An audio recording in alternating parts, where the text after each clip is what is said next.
पुण्यातील कोथरूड विधानसभा मतदारसंघामध्ये महायुतीचे उमेदवार चंद्रकांत दादा पाटील आज आपला उमेदवारी अर्ज भरणार आहेत आणि त्यापूर्वी शंकर महाराज मठ आणि कसबा गणपतीचं ते दर्शन घेतील। कोथरूडमध्ये सकाळी 10 वाजता चंद्रकांत पाटील उमेदवारी अर्ज दाखल करतील।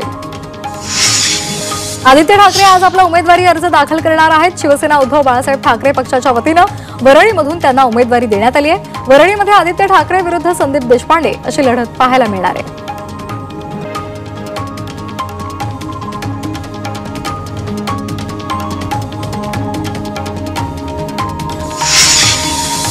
कल्याण ग्रामीण मतदारसंघातून शिवसेना उद्धव बाळासाहेब ठाकरे पक्षाचे सुभाष भोईर आज आपला उमेदवारी अर्ज भरणार आहेत। दरम्यान आता पुन्हा संधी मिळाली आहे आणि त्यामुळे 2019चा बदला 2024 मध्ये घेईन अशी प्रतिक्रिया त्यांनी दिली आहे। धुळ्याच्या शिंदेखेडा या मतदारसंघाचे आमदार जयकुमार रावल आज भाजपकडून उमेदवारी अर्ज भरणार आहेत। धुळ्यामधून भाजपचे अनुप अग्रवाल आणि साक्रीमध्ये शिवसेनेच्या आमदार मंजुळा गावित आपला उमेदवारी अर्ज दाखल करतील। इतर पक्षाचे उमेदवारही आज आपला अर्ज दाखल करणार असल्यामुळे प्रशासनाची धावपळ होणार आहे। मुख्यमंत्री शिंदे 24 तारखेऐवजी 28 तारखेला आपला उमेदवारी अर्ज भरणार आहेत। 24 तारखेला अनेक उमेदवारांचे फॉर्म्स भरले जाणार असल्यामुळे शिंदेंनी आपली तारीख बदलली आहे।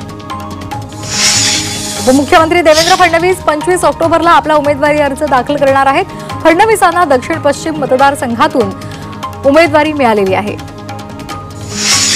अहिल्यानगरच्या राहुरी मतदारसंघामध्ये भाजपकडून शिवाजीराव कर्डिले हे अर्ज भरणार आहेत। राहुरी इथं आपल्या मोजक्याच कार्यकर्त्यांसह आपला उमेदवारी अर्ज ते दाखल करणार आहेत। नाशिकच्या कळवण सुरगाणा विधानसभा मतदारसंघातून जेपी गावित यांनी महाविकास आघाडीच्या वतीनं शक्ती प्रदर्शन करत आपला उमेदवारी अर्ज दाखल केला। कळवण शहरातून काढण्यात आलेल्या मिरवणुकीमध्ये हजारो मार्क्सवादी कम्युनिस्ट पक्षाच्या कार्यकर्त्यांसह महाविकास आघाडीचे घटक पक्ष सुद्धा सहभागी झाले होते। शिवसेना ठाकरे गटाचे विद्यमान आमदार प्रकाश फातर्पेकर यांनी आज शिवसेना उद्धव बाळासाहेब ठाकरे पक्षाचा एबी फॉर्म घेतला।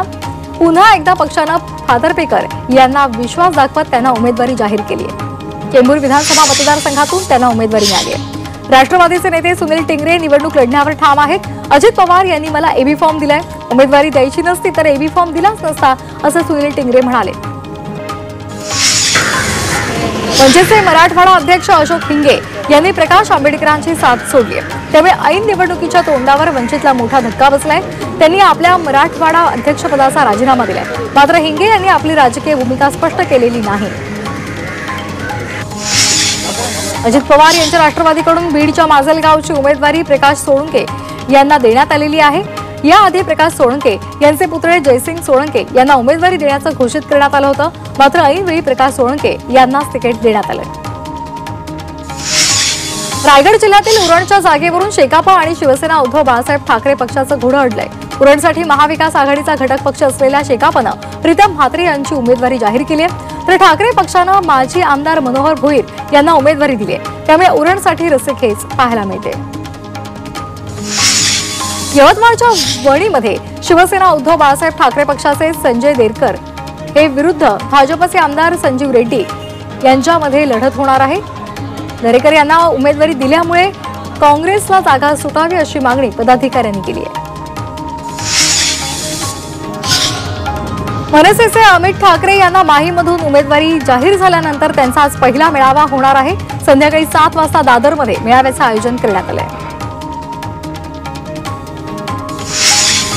मनोज जरांगे पाटील यांनी अंतरवाली सराटीमध्ये इच्छुक उमेदवारांची पहिल्या टप्प्यातली बैठक आज बोलावलेली आहे।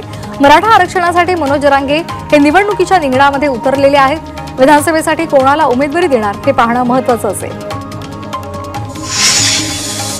उद्धव ठाकरे यांच्या शिवसेनेकडून मुंबईमधील शिवडी विधानसभेच्या जागेचा अद्याप फैसला झालेला नाही, तो आज होणार आहे आणि यासाठी उद्धव ठाकरे यांनी दुपारी मातोश्रीवर शिवडीमधील प्रमुख पदाधिकाऱ्यांची बैठक बोलावली आहे। शरद पवार पक्षाचे रोहित पाटील यांच्या विरोधात माजी खासदार संजय काका पाटील मैदानामध्ये उतरले। सांगलीच्या तासगाव कवठे महांकाळमधून संजय काका निवडणूक लढणार आहेत। संजय काका भाजपऐवजी राष्ट्रवादीच्या घड्याळ चिन्हावर निवडणूक लढवणार असल्याचं स्पष्ट झालंय।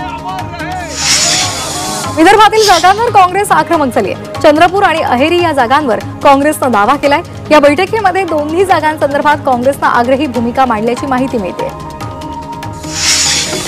साताऱ्याच्या कोरेगाव मतदारसंघात शशिकांत शिंदे यांनी मशाल चिन्हावर लढावं अशी मागणी शिवसेनेच्या कार्यकर्त्यांनी केली। कोरेगाव महाविकास आघाडीमधील शरद पवार पक्षाचे आमदार शशिकांत शिंदे आहेत, मात्र हा मतदारसंघ अद्यापही शिवसेनेकडे असल्यामुळे शिवसेनेच्या कार्यकर्त्यांनी ही मागणी केली आहे। चंद्रपूरचे अपेक्षा आमदार किशोर जोरगेवार यांचा राष्ट्रवादी शरद पवार पक्षातला प्रवेश लांबणीवर पडलाय। चंद्रपूरच्या काँग्रेस खासदार प्रतिभा धानोरकर यांच्या विरोधामुळे जोरगेवार यांच्या राष्ट्रवादी शरद पवार चंद्र पक्षामधील प्रवेश हा तूर्तास थांबवण्यात आलाय। दरम्यान जोरगेवार यांनी मुंबईमध्ये वायबी चव्हाण इथे जाऊन शरद पवार यांची भेट घेतली आहे। निलेश राणे कुडाळ विधानसभा मतदारसंघातून निवडणूक लढवणार आहेत। मुख्यमंत्री एकनाथ शिंदे यांच्या उपस्थितीमध्ये निलेश राणे यांनी शिवसेनेमध्ये प्रवेश केलाय। कुडाळ मतदारसंघ शिवसेनेचा असल्यामुळे निलेश राणे शिवसेनेच्या तिकिटावर निवडणूक लढवणार आहेत। भाजपचे नेते आणि माजी मंत्री लक्ष्मणराव ढोबळे यांनी भाजपला सोडचिठ्ठी दिली आहे। सुप्रिया सुळे यांच्या उपस्थितीमध्ये त्यांनी राष्ट्रवादी काँग्रेस शरदचंद्र पवार पक्षामध्ये प्रवेश केलाय। बदलापूरमध्ये शिवसेना शिंदे गटाचे उपशहर प्रमुख तेजस म्हस्कर यांनी शेकडो कार्यकर्त्यांसह भाजपमध्ये प्रवेश केलाय। शिंदे गटाला त्यामुळे धक्का बसलाय।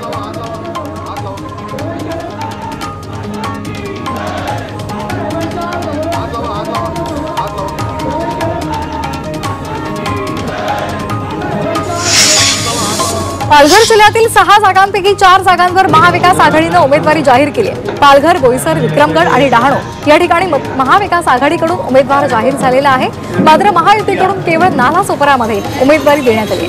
बंडखोरी रोखण्यासाठी महायुती सावध पवित्रा घेत असल्याची चर्चा आहे।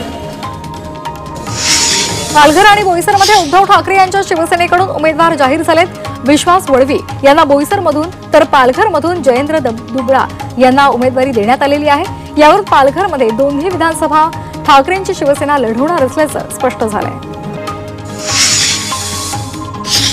पालघर, बोईसर, डहाणू आणि विक्रमगड या मतदारसंघामध्ये आज भाजपच्या उमेदवारांची घोषणा होणार आहे। डहाणूमधून विनोद मेढा, विक्रमगडमधून हरिश्चंद्र भोर आणि त्याचबरोबर पालघरमधून श्रीनिवास वनगा आणि बोईसरमधून विलास तरे यांची उमेदवारी जवळपास निश्चित मानली जाते। पालघरमध्ये मनसेकडून उमेदवारी जाहीर करण्यात आलेली आहे। नरेश कोरडा यांना पालघरमधून तर विक्रमगडमधून सचिन शिंगडा यांना उमेदवारी देण्यात आली आहे। अकोला पश्चिम मतदारसंघामध्ये भाजप प्रदेश कार्यकारिणी सदस्य अशोक ओळंबे यांनी आपली उमेदवारी निश्चित झाल्याचा दावा केलेला आहे, मात्र भाजपने अद्याप कोणतीही अधिकृत घोषणा केलेली नाही। त्यामुळे उमेदवारी न दिल्यास अपक्ष लढणार अशी भूमिका ओळंबे यांनी घेतलेली आहे। नाशिक मध्य आणि नाशिक पश्चिम दोन्ही जागांवर शिवसेनेच्या उद्धव ठाकरे या पक्षाने आपला उमेदवार जाहीर केलेले आहेत। वसंत गीते आणि सुधाकर बडगुजर या दोघांनाही शिवसेना उद्धव बाळासाहेब ठाकरे पक्षाने उमेदवारी दिलेली आहे। डोंबिवली विधानसभा मतदारसंघामधून शिवसेना ठाकरे पक्षाकडून दीपेश म्हात्रे यांना उमेदवारी जाहीर होताच ठाकरे गटाला मोठा धक्का बसलाय। ठाकरे पक्षाचे जिल्हा प्रमुख सदानंद थरवळ यांनी आपल्या पदाचा राजीनामा दिलाय। दीपेश म्हात्रे यांना उमेदवारी मिळाल्यामुळे थरवळ यांनी नाराजी व्यक्त केली आहे।